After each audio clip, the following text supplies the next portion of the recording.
students, welcome to math class. In this video we will discuss the next topic, that is three-dimensional geometry. We already know about coordinate geometry in two dimensions, mean value of x and value of y. Now in this video we will discuss about coordinate geometry in three dimensions, mean the geometry which defines the position of a point in the space by three numbers x, y and z. That is called three-dimensional geometry. Now what is coordinate axis and what is coordinate planes? Now coordinate axis, x o x dash, y o y dash and z o z dash. These are called coordinate axes. On x o x dash, the value of x is non-zero and other two mean y and z, they are zero. इस line के ऊपर x की value तो हमारे पास negative और positive according to position रहेगी, लेकिन y और z की वैल्यू क्या रहेगी? जीरो रहेगी. On y o y dash पे y की वैल्यू नॉन जीरो रहेगी और बाकी दोनों की वैल्यू क्या रहेगी? जीरो रहेगी. इसी तरह से z o z play axis पर भी क्या रहेगी? मेरे पास z की वैल्यू तो क्या रहेगी? पॉजिटिव और नेगेटिव रहेगी, जीरो नहीं होगी. x और y दोनों की वैल्यू क्या रहेगी? जीरो रहेगी. ये कोऑर्डिनेट एक्सिस है स्पेस के अंदर, थ्री डायमेंशंस के अंदर, x o x dash, y o y dash and z o z dash. Now next coordinates planes. देखिए अब ये फिगर देख रहे हैं आप, इसमें ये लाइन जो है ना, that line is parallel to x axis and that line is parallel to y axis. तो मतलब इसमें x और y की बात हो रही है. तो इस प्लेन को हम बोलते हैं, इस प्लेन को हम क्या बोलेंगे? x y plane. मीन इस प्लेन में z की बात नहीं हो रही है. तो एक्स वाई प्लेन में जो वैल्यू ऑफ z है वो जीरो रहती है. x और y according to position negative और पॉजिटिव हो जाएगी, लेकिन z हमेशा क्या रहेगा? जीरो रहेगा. फिर इस प्लेन की बात करते हैं. ये लाइन किसके पैरेलल है? z एक्सिस के. और ये लाइन किसके पैरेलल है? y एक्सिस के. इसका मतलब ये प्लेन कौन सा हो गया? y z प्लेन हो गया. और इसमें किसकी बात नहीं हो रही? x की बात नहीं हो रही. इसका मतलब इस प्लेन में मेरे पास x की वैल्यू क्या रहेगी? जीरो रहेगी. y और z according to position negative और पॉजिटिव हो सकता है. मतलब कोऑर्डिनेट्स निकालेंगे हम लोग जब. अब ये that line is parallel to x axis and that is parallel to z axis. तो ये हो गया x z plane. Mean x z plane में कौन जीरो होगा? y जीरो होगा. In x y plane the value of z zero, in y z plane value of x zero, and in xz plane the value of y zero. And these plane कितने हैं? Three. These three planes divide the space into 8 parts. Mean ये planes पूरे space को 8 parts में divide करते हैं. And these are called octants. क्या बोलते हैं इसको? हम octant बोलते हैं. और वो क्या सिंबल होते हैं लिखते हैं हम लोग. First O x y z. Mean O mean तो ओरिजिन है. X y z mean x भी पॉजिटिव है, वाई भी पॉजिटिव और जेड भी पॉजिटिव है. तीनों सिंबल मेरे पास पॉजिटिव है. Second one O x dash y z, x negative, y positive और जेड पॉजिटिव.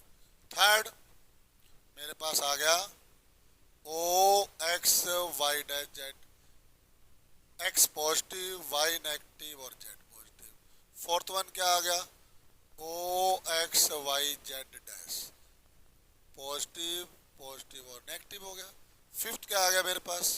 फिफ्थ आ गया o x dash y dash z, negative, negative और positive.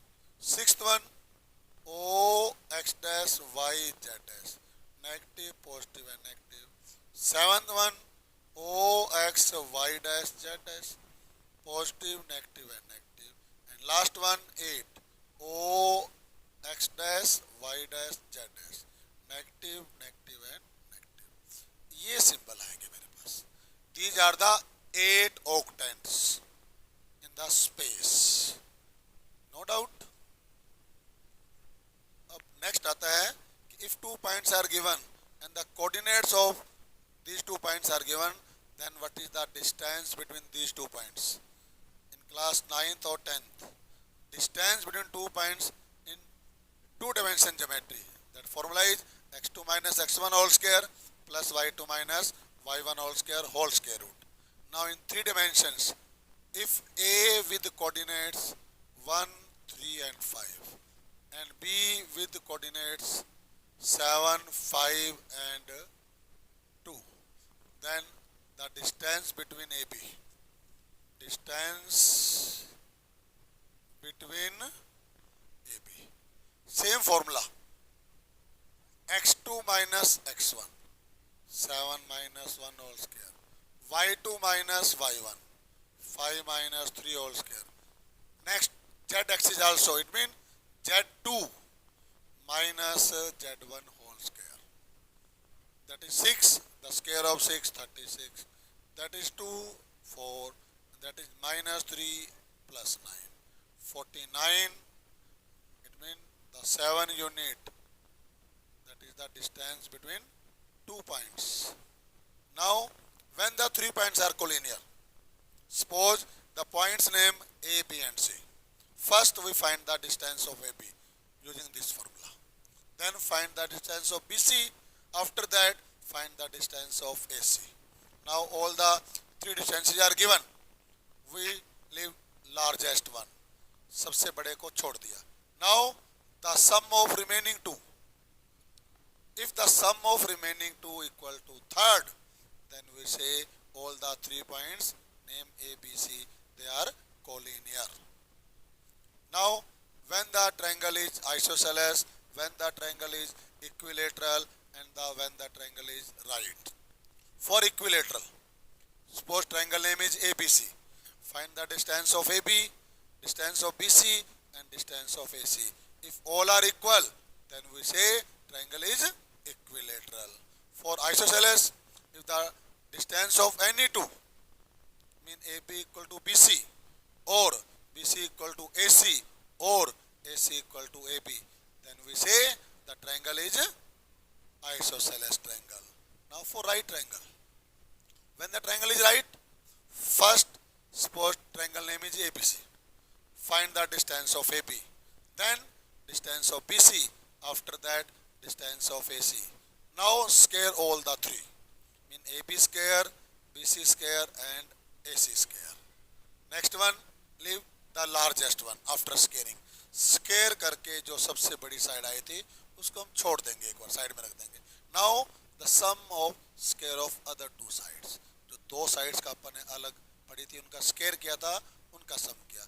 If the sum of square of other 2 sides is equal to third square, then we say the triangle is right by converse of Pythagoras theorem. Now section formula mean K ratio 1, internally or externally. If A and B are 2 points given, find the coordinate of C which divide AB in the ratio 2:3 internally. कहता है इस line segment AB को एक point internally divide करता है 2:3 में. उस point के कोऑर्डिनेट्स निकालिए. तो क्या लिखेंगे? coordinates of point. क्या है? m1 x2 m1 m2 x1 y1 z1 x2 y2 z2. m1 x2 mean 2 multiply 2 plus m2 x1 3 multiply 7 by sum of the ratio mean 2:3. 2 plus 3 हो गया. फिर 2 multiply -1 and 3 multiply 2 by 2 plus 3 and last 2 multiply 3 plus 3 multiply 1 by 2 plus 3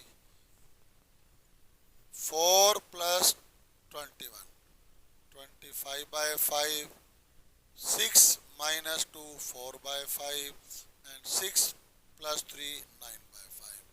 क्या आ गया? 5 4/5 9/5.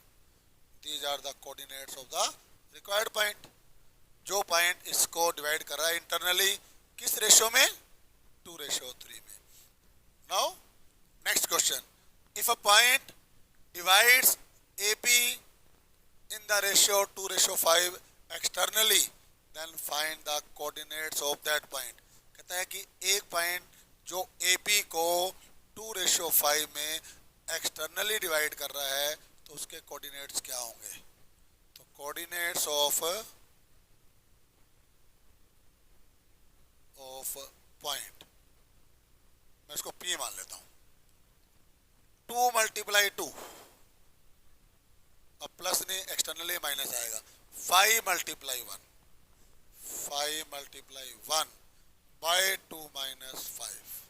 फिर 2 × 1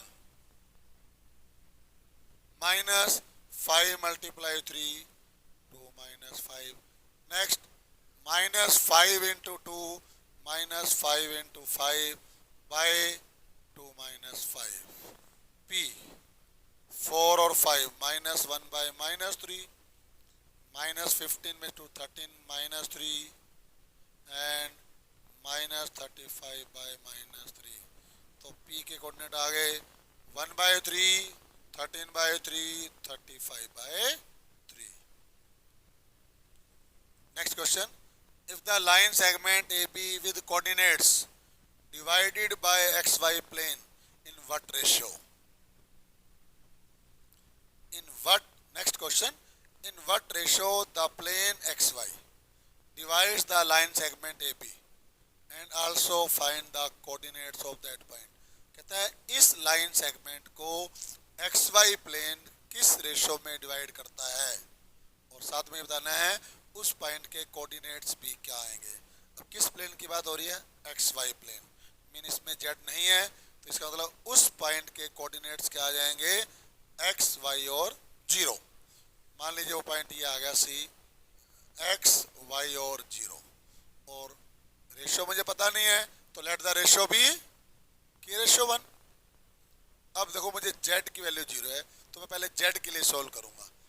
K × 4, 4 × K plus 1 × -3 by sum of the ratio is equal to 0. 4K - 3 = 0, K = 3/4.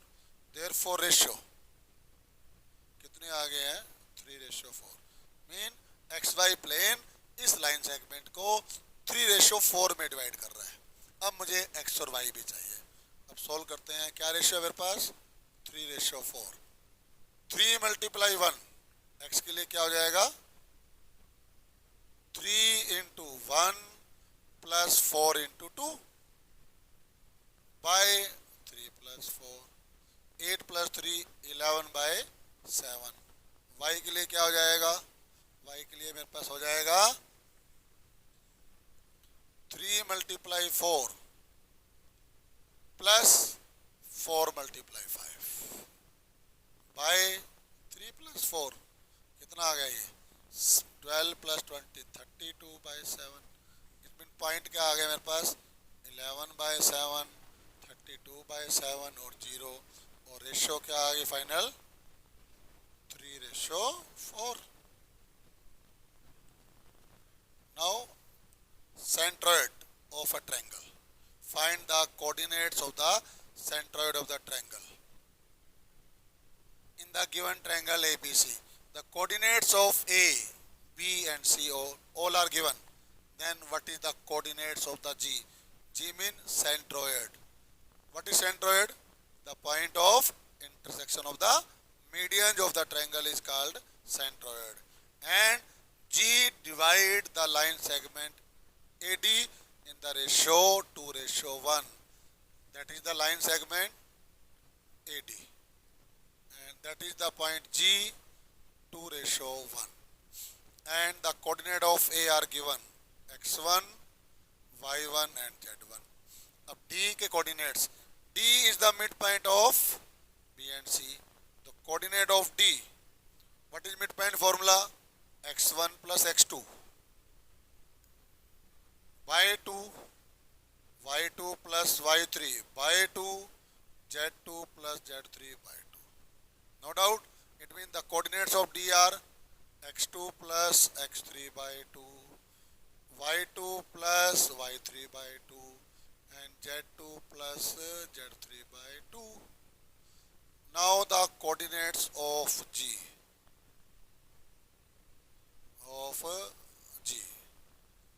2:1. 2 multiply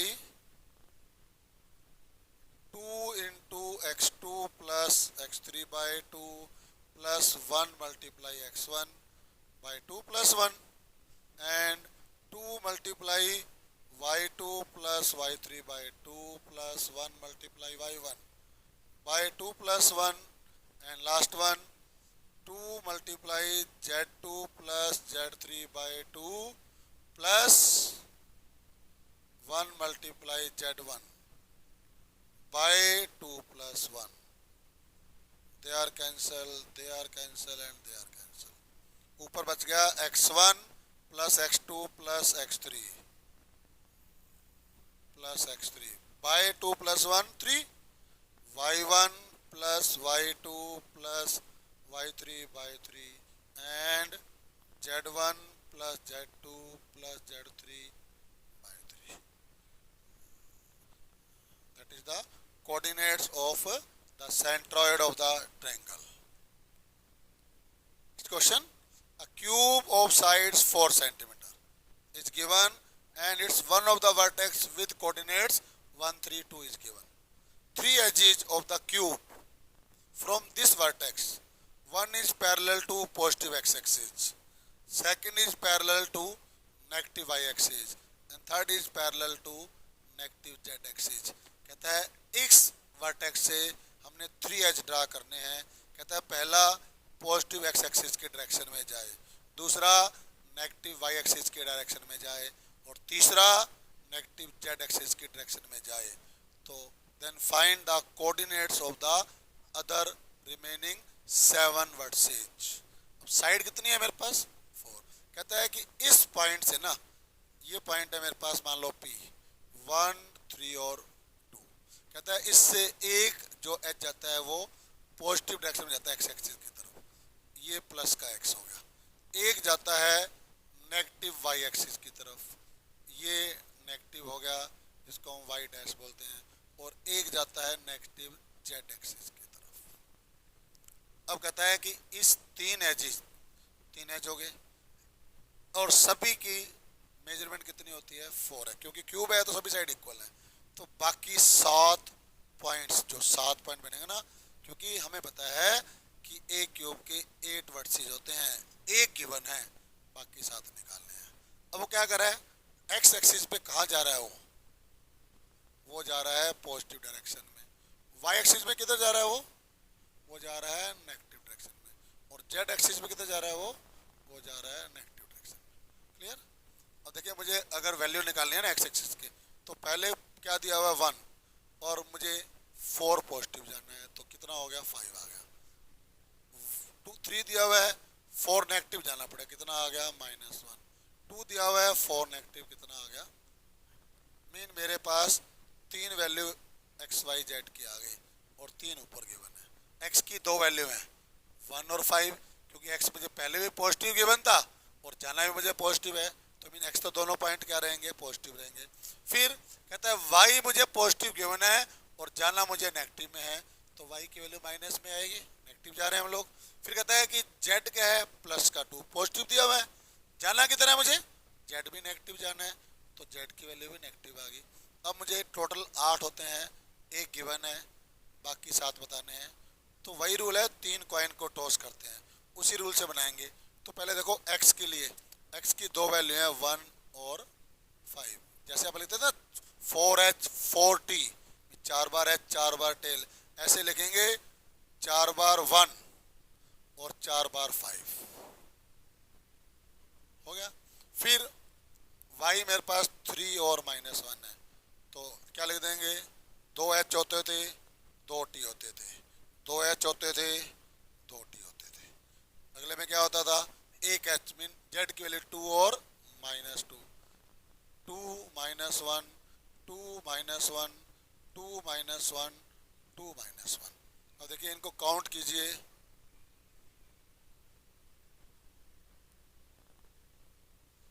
1, 2, 3, 4, 5, 6, 7 और 8, ये 7 बाद वाले आ गए हैं, एक मुझे गिवन था। The remaining coordinates of the vertices of the cube whose side is 4 unit. Thank you.